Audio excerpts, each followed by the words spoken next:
counsel, Vic Rodriguez, for not backing down in the case. Though Marcos can still file a motion for reconsideration, Gutierrez says the fact remains that all 15 justices have unanimously voted to junk the protest. And should Marcos run again in the 2022 elections and lose again, Robredos camp had this to say.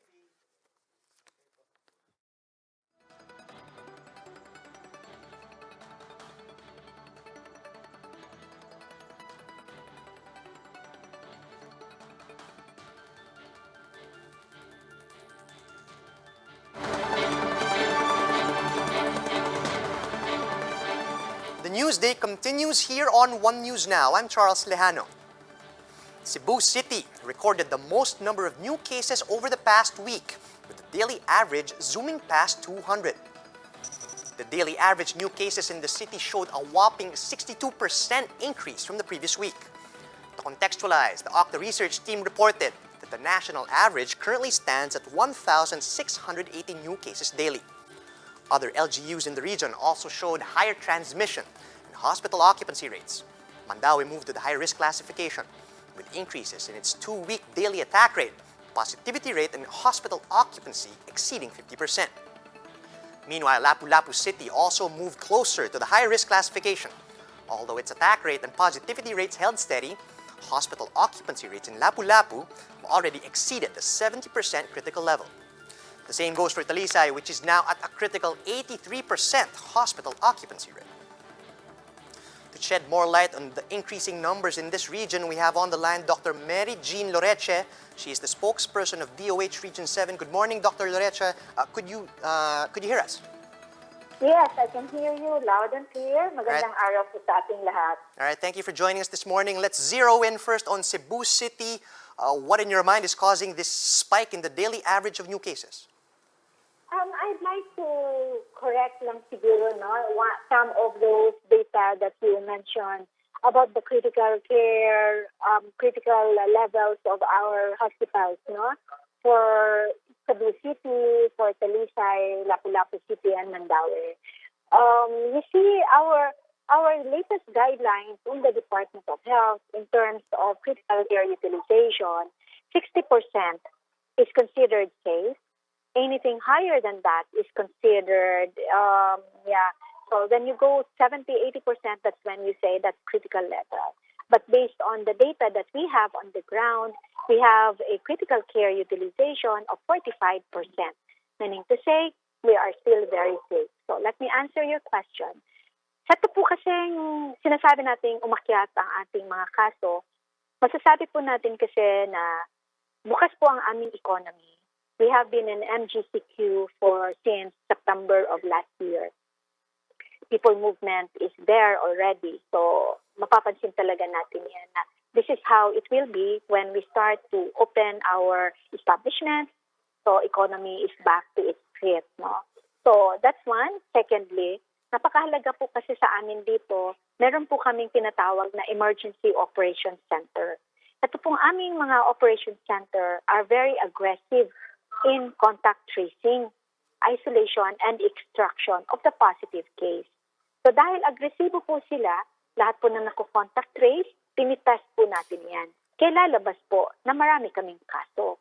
Pangatlo po, yung ating pong kapasidad para mag-testing ay napakaganda. Kaya meron kaming mga results in 24 to 48 hours. Minsan nga, 12 hours nandiyan na. So, paano natin masasabi na medyo critical kami? Sa tingin ko po, hindi po yan, At marami tayong temporary treatment monitoring facilities. Based on our data, I have it on my board that 80% ng ating mga positive cases are asymptomatic. Wala po itong mga nararamdaman. Nasa quarantine facilities po namin ito sila. Yun pong aming critical patients or severe or nasa intensive care unit is less than 1% po. Ang amin pong case fatality rate is less than 1%. Although our positivity rate is high, we expected that kasi ang dami po naming pinitest dito. So for as long as yung aming operation center is in place, nakaka-extract kami ng mga positive, na-isolate namin sila, I believe okay pa tayo dyan. Right, Dr. Loreche, thank you for clarifying those numbers. No? So what I'm hearing from you is that there isn't cause for alarm, at least for now, despite this apparent spike in cases, and that we are attributing this spike, obviously, to the fact that the economy has somehow been opened and we are moving towards a more lenient set of quarantine restrictions. Excuse me. But that being said, Doc, would you now suggest that Cebu City LGU tighten restrictions or employ any new measures to arrest this rise in infections? What we are actually implementing currently are this. Number one, we have been conducting biosurveillance because we also want to know if we have these variants within us. So the past 2-3 weeks, we have been sending samples already to the Genomic Center. That is one way of monitoring the rising cases. Number two, a very efficient emergency operations center must be maintained because sila po talaga yung punot dulo nito sa aming contact tracing, extraction, isolation at testing. Pangatlo po, ang amin lang talagang ipapakiusap sa aming mga kababayan dito is to never slacken on the public health measures. Ibig pong sabihin, kailangan po bawat isa sa atin, sundin natin yung protocol. Pangalawa, iniinganyo namin yung mga establishments, no, na sila mismo ipasunod nila yung ating public health measures. Okay, Doc, so much for Cebu, but then what about the rest of the region? Are there any other provinces or cities that are showing more or less alarming numbers? Sa makikita natin, siguro Bohol is also, having cases, pero very controlled din naman. Si Siquijor, meron na din tayong kaso, isa-isa doon. Si Dumaguete, ganun din, meron din tayong mga kaso doon. But as a whole, we would say that Visayas, for us here in Region 7, I believe that our cases, we are still in control of the situation. We are continuously monitoring, collaborating with all the stakeholders. All right, Doc, talking about those things that are within your control, have the LGUs in the region done vaccine simulation exercises, and how prepared is Region 7 to receive and distribute vaccines? That's a very good question kasi as a matter of fact, we have been having our meetings with our LGUs. We are preparing a master plan for all our LGUs to follow in terms of the deployment of the vaccine. So there are already LGUs that will be conducting simulation, actual simulation next week. So we will be able to see if there are things that we need to improve upon. Right, talking about things that we do need to improve upon, how would you assess vaccine confidence among residents in the region? Kagaya lang din ng mga kababayan natin sa ibang parte ng Pilipinas, meron pang mga agam-agam, pero kailangan lang po natin silang ipaintindi pa, and that is where media plays a major role right now. Kagaya po sa inyo, tulungan po kami na iparating sa kanila na ating pong bakuna ay safe. Pangalawa po, ang bakuna kailangan po natin. Pangatlo po, kailangan nating alagaan ng bawat isa, hindi lang ang pang sarili niya.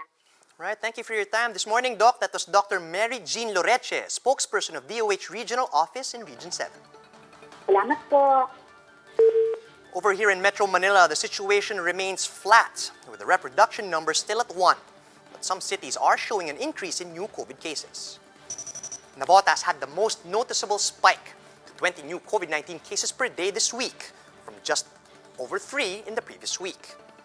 The UP-OCTA research team said this increase wasn't expected, and they're now checking whether this spike was simply caused by a local clustering of cases. Manila and Pasay also had slight increases in new COVID-19 cases over the past few days. Valenzuela had a spike in the previous week, but the trend has stabilized this week with only a slight decrease in new cases. A fire broke out in Barangay Addition Hills, Mandaluyong shortly after midnight. This incident claimed the lives of a 13-year-old girl and her grandmother. To give us more details, we have Justine Ponsalang reporting live from Mandaluyong City. Justine, what do you have for us?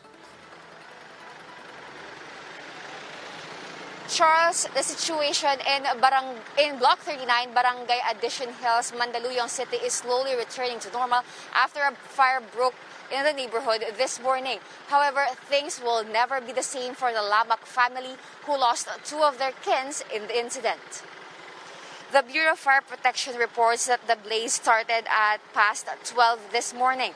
It was raised to first alarm since the fire only affected 2 houses. Barangay Addition Hills Chairman Carlito Sernal said the fire started at a tailoring shop located behind the house occupied by the Lamak family. Because their house was made of light materials, fire quickly engulfed the second floor, causing the third floor to collapse. Unfortunately, that was where 55-year-old Pasita Lamak and her 13-year-old granddaughter were sleeping. April Lamak, Pasita's daughter and the child's mother, said that they were awakened in the middle of the night by screams about the fire. Because of panic, she immediately left the house, not knowing that her mother and child were left behind. Her sister Abigail said that their mother might have been too tired after taking care of her son at the hospital yesterday. While firefighters were busy putting out the fire, the Lamak family attempted to page their missing relatives via the barangay's PA system, but to no avail. After a little over an hour, the fire was cleared by the BFP and they started the search and retrieval operation. The badly burned bodies of Pasita and her granddaughter were recovered and brought to a nearby funeral home. Charles, authorities are still trying to determine the amount of damages caused by the fire as well as the source of the incident. However, Cernal said this was the third fire that they experienced since the pandemic. Unfortunately, this is the only one where they had casualties. Charles? Thanks for that. That was Justine Punsalang reporting live from Mandaluyong. The camp of Vice President Leni Robredo says the PET's decision to junk Senator Bongbong Marcos's electoral protest is as clear as day. In an interview with 1PH sa Totoo Lang, OVP spokesperson Barry Gutierrez said that the Supreme Court, sitting as the Presidential Electoral Tribunal, released a clarification that the entire case has been dismissed and not just Marcos's second cause of action. Gutierrez also expressed admiration for Marcos's legal counsel, Attorney Vic Rodriguez, for not backing down in their case.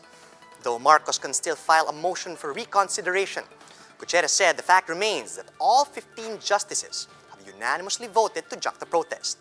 And should Marcos run in 2022 and lose again, Robredo's camp has this to say.